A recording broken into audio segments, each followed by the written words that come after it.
There we go. Okay. So we read in our Parsha, and our double Parsha, Behar-Bechukotai.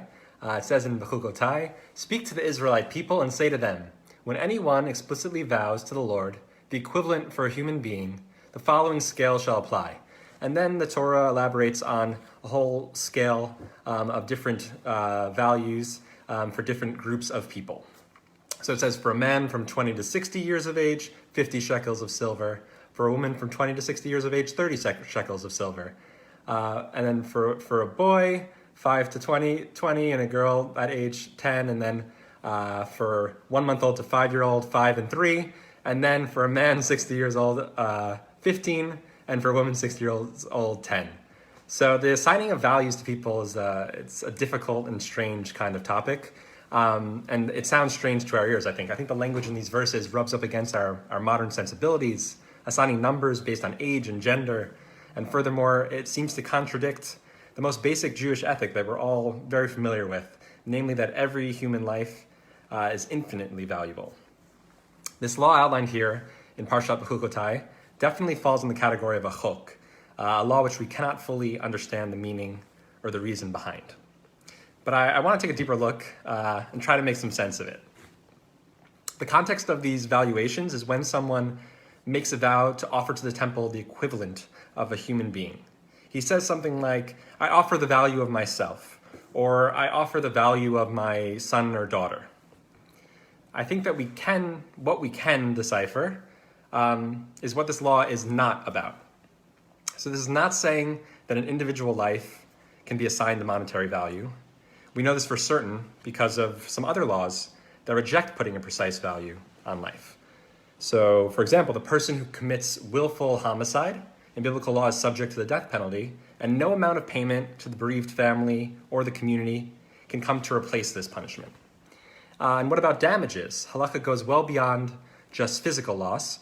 The person who causes the damage has to pay the one they injured for physical pain, for lost wages from their work, and even the embarrassment that they're going to experience from the injury needs to be paid for by the person who caused the damage. So clearly, if this passage really were so casually assigning strict monetary values to human beings, then it would be in contradiction with many other areas of biblical law that show that putting value on any life is at the very least difficult and subjective, and moreover, it's impossible to do. The values assigned here peak for people ages 20 to 60 and then depreciate, which is so striking when we consider that Moses only began his career, so to speak, at the age of 80. Was the most humble person and greatest prophet ever to live worth only 15 shekels? Certainly not. I think these numbers represent a generic assessment of the value of someone's physical labor, so that when they offer their value to the temple, their offer is loosely commensurate with what they can earn. It is a basic guideline, but not a strict rule. Forgiving according to your means, according to what someone in your position would generally be able to produce.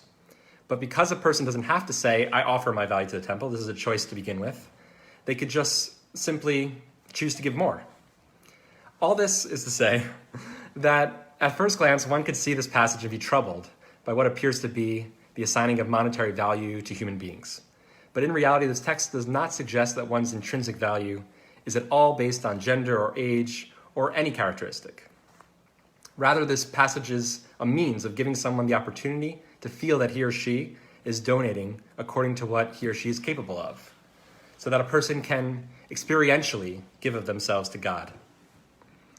And if this isn't satisfactory, I want to share with you, perhaps you're still troubled by the age and gender stratification in this text. So I want to share what I think is a humorous comment that Rashi offers on these verses. So Rashi asks, why is it that after 60 years old, a woman's value depreciates to a third, but a man's number to even less than a third?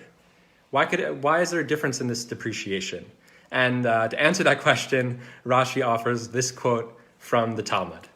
An old man in the house is a nuisance in the house. An old woman in the house is a treasure in the house and a good omen in the house. So do with that last part what you will, but that's just a little bit of humor and something to share if you weren't satisfied with the explanation before. And I wish everyone a wonderful Shabbos, and God willing, in the coming weeks, we'll be seeing each other again soon. And just have a restful, wonderful Shabbos, and wish everyone good health and all the best. Okay, bye-bye.